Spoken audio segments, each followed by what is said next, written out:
जय हिंद, वंदे मातरम साथियों। आज की इस वीडियो में राजस्थान के किसानों के लिए एक बार फिर से बहुत बड़ी अपडेट निकलकर सामने आई है। और अगर आप भी मुख्यमंत्री किसान सम्मान निधि योजना से जुड़े हुए हैं तो ये जानकारी आपके लिए बेहद जरूरी होने वाली है, क्योंकि इस बार सिर्फ एक सामान्य अपडेट नहीं है, बल्कि राशि बढ़ने से लेकर छठी किस्त की तारीख तक सब कुछ क्लियर होता हुआ नजर आ रहा है। और कई किसानों के लिए ये खबर राहत देने वाली है, तो वही कुछ किसानों के लिए ये चेतावनी भी हो सकती है। इसलिए इस पूरी जानकारी को ध्यान से समझना बहुत जरूरी है। सबसे पहले आप सभी किसान साथियों से एक छोटी सी रिक्वेस्ट है कि वीडियो को लाइक जरूर कर दें और कमेंट में अपने जिले और गांव का नाम जरूर लिखें, ताकि पता चल सके कि राजस्थान के किस किस इलाके से किसान साथी इस जानकारी को देख रहे हैं। और अगर आप चाहते हैं कि आगे भी ऐसी ही जरूरी और काम की जानकारी आपको मिलती रहे, तो इस वीडियो को ज्यादा से ज्यादा शेयर जरूर करें। अब बात करते हैं आज की सबसे बड़ी खबर की। तो दोस्तों, 3 अप्रैल को जो खबर सामने आई है उसने किसानों के बीच एक नई उम्मीद जगा दी है, क्योंकि इस खबर में साफ तौर पर यह संकेत दिया गया है कि राज्य सरकार मुख्यमंत्री किसान सम्मान निधि योजना की राशि बढ़ाने की तैयारी कर रही है। और ये कोई छोटी बढ़ोतरी नहीं है, बल्कि सीधे 3,000 रुपए से 6,000 रुपए तक ले जाने की बात हो रही है।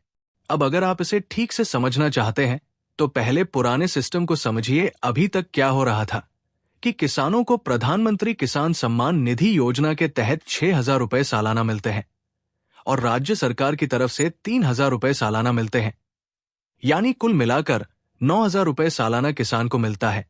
लेकिन अब जो नया प्लान सामने आ रहा है उसके अनुसार राज्य सरकार अपनी तरफ से मिलने वाली 3,000 रुपए की राशि को बढ़ाकर 6,000 रुपए करने की तैयारी में है।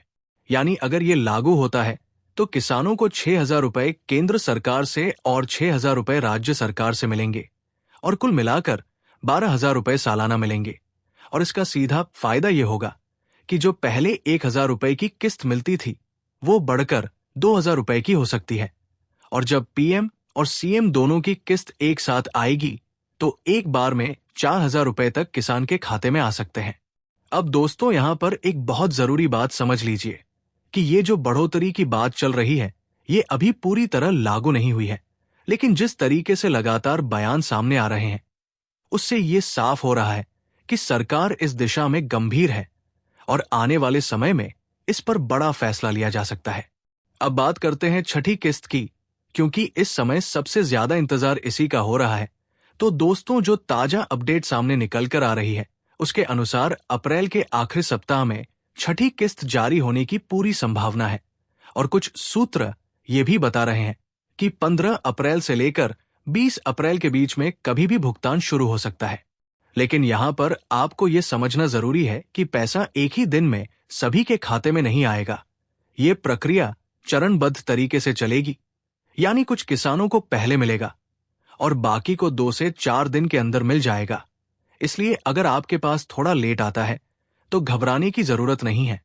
अब सबसे बड़ा सवाल यह है कि इस बार कितने पैसे मिलेंगे। तो दोस्तों, जिन किसानों को पहले की सभी किस्त मिल चुकी है उन्हें 1,000 रुपए ही मिलेंगे, लेकिन जिनकी कोई पिछली किस्त रुकी हुई है उन्हें 2,000 रुपए या उससे ज्यादा भी मिल सकते हैं, क्योंकि उनकी पेंडिंग राशि भी जोड़ दी जाएगी। अब दोस्तों, यहां पर एक और बहुत बड़ा अपडेट है जो आपको जरूर जानना चाहिए, क्योंकि इस बार सरकार ने नियमों को काफी सख्त कर दिया है और इसका सीधा असर लाखों किसानों पर पड़ा है। जानकारी के अनुसार करीब 2 से 3 लाख किसानों के नाम इस योजना से हटाए जा चुके हैं और इसका कारण है गलत दस्तावेज, अधूरी जानकारी और फर्जी आवेदन। अब किन किन कारणों से आपकी किस्त रुक सकती है ये भी समझ लीजिए। अगर आपका EKYC पूरा नहीं है, अगर आपका आधार बैंक खाते से लिंक नहीं है, अगर आपका बैंक खाता DBT के लिए एक्टिव नहीं है, अगर आपके जमीन के रिकॉर्ड में गड़बड़ी है या आपकी आय सीमा ज्यादा है, तो इन सभी कारणों से आपकी किस्त रुक सकती है। इसलिए अगर आप चाहते हैं कि आपकी छठी किस्त बिना किसी परेशानी के आपके खाते में आए, तो तुरंत अपने सभी डॉक्यूमेंट अपडेट करवा लें और एक बार अपना स्टेटस जरूर चेक कर लें। अब बात करते हैं जन आधार की, क्योंकि इस बार इसमें भी बड़ा बदलाव किया गया है। पहले क्या होता था कि एक ही परिवार के कई लोग अलग अलग नाम से इस योजना का लाभ ले लेते थे, लेकिन अब ऐसा नहीं होगा। अब एक जन आधार कार्ड से केवल एक ही व्यक्ति को इस योजना का लाभ मिलेगा।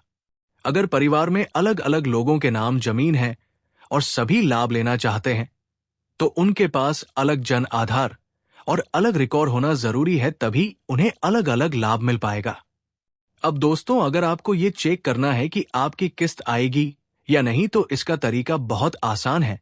आप योजना के पोर्टल पर जाकर बेनिफिशियरी स्टेटस में अपना आधार नंबर या मोबाइल नंबर डालकर अपना नाम चेक कर सकते हैं। अगर आपका नाम वहां दिखाई देता है तो आपका पैसा पक्का है, और अगर नहीं दिखाई देता है तो तुरंत सुधार करवाएं। आप चाहे तो अपने नजदीकी ई मित्र केंद्र पर जाकर भी ये जानकारी निकलवा सकते हैं। वहां आपको पूरी डिटेल मिल जाएगी कि आपकी किस्त क्यों रुकी हुई है। अब पूरी जानकारी को अगर हम एक लाइन में समझें तो इस समय सबसे बड़ी 3 बातें सामने आ रही हैं। पहली, छठी किस्त अप्रैल के अंत में आने की संभावना है। दूसरी, राशि को 3,000 रुपए से बढ़ाकर 6,000 रुपए करने की तैयारी चल रही है। और तीसरी, नियमों को सख्त कर दिया गया है, इसलिए डॉक्यूमेंट अपडेट रखना बहुत जरूरी है। अब आप हमें कमेंट करके जरूर बताएं कि आपको क्या लगता है, क्या सरकार को ये राशि बढ़ानी चाहिए, और क्या 12,000 रुपए सालाना मिलना किसानों के लिए सही फैसला होगा। अगर जानकारी काम की लगी हो तो इसे ज्यादा से ज्यादा किसान साथियों तक जरूर पहुंचाएं, ताकि कोई भी किसान अधूरी जानकारी के कारण अपनी किस्त से वंचित ना रह जाए। मिलते हैं अगली अपडेट में एक और बड़ी खबर के साथ। तब तक के लिए जय हिंद, जय भारत, जय किसान।